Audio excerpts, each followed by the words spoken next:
What's up, guys? It's Blake here from Yesirrrr Sports, giving you UFC picks for this weekend. So we got a big fight between Nikita Kylov and Ryan Spann. Ryan Spann's so powerful. Last fight he knocked out Dominic Reyes with a jab. That was crazy. Jab, he's out, follows up with the hook, he falls down to the floor. It's crazy. Crazy fight. He's facing Nikita Kylov, who faced Alexander Gustafsson last fight. Put Gustafsson down with some shots that Gustafsson, more early in his career, probably would have been able to eat. But at this stage in his career, he went down to them. So Nikita Kylov doesn't impress me as much as Ryan Spann. I think Ryan Spann's going to get the job done. He only needs to connect with one. And then I think after he connects with one, it could be a jab, it could be a straight, it could be a hook. Nikita Kylov is going to start wobbling around. He's not going to be able to deal with the power. I've got Ryan Spann winning. I'm going to say second round KO. The only problem is, if Nikita Kylov can take Ryan Spann down and start to wear him out with the wrestling, it could completely flip. If Nikita Kylov uses his grappling, he'll probably win by unanimous decision. He'll probably decision Ryan Spann if he uses his grappling. But I don't think that's going to happen. I think Ryan Spann is going to TKO Nikita Kylov this weekend. We also got the return of Tatiana Suarez. Tatiana's been out for a long time, but she's so dangerous. She's got lots of hype. Her wrestling pedigree is unlike any other fighter in the women's divisions. She's very, very scary, especially if your name is Valentina Shevchenko. She's fighting in the women's flyweight division this weekend. She's someone who could give Valentina a run for her money, or so people think. She talks about after this fight as well, moving down to featherweight, or not featherweight, flyweight. What's 115, bro? 115 is strawweight. After this fight, she's looking at moving down to strawweight as well. She could dominate that division too. Right now, the best wrestler in the strawweight division is Carla Esparza. Tatiana Suarez would wrestle the fuck out of her. That would be crazy. That would be a bad matchup. Tatiana Suarez would dominate her, honestly, in a pure wrestling match. So, look forward to that as well.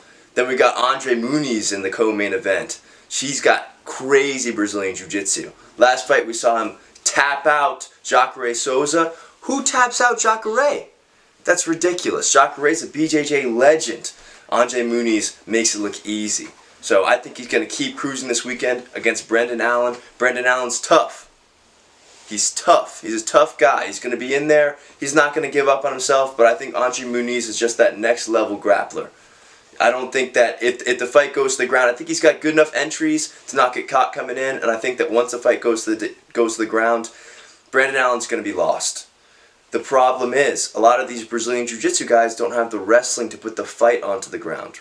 So you can have the best BJJ in the world, but if you can't wrestle them down to the ground, I mean, what are you going to do? That's the problem we see with Brian Ortega. When someone has a great wrestling defense against Brian Ortega, he's not able to take them to the ground and get those submissions we know him for. So if Andre Muniz can get Brendan Allen to the ground, I got him winning by sub. I could see it in the first round, but if not the first round, it could be the second or third as well. So transitioning over from the fight night this weekend, we got some big news about Alexander Volkanovski versus Islam Makhachev. People accusing Islam Makhachev of using an IV to rehydrate. And I mean, at first, when Dan Hooker came out with this, it seemed like something that we could just ignore. You know, he came out on social media and it seemed like he was just being bitter about the loss, you know, with those tweets talking about Islam being a cheater.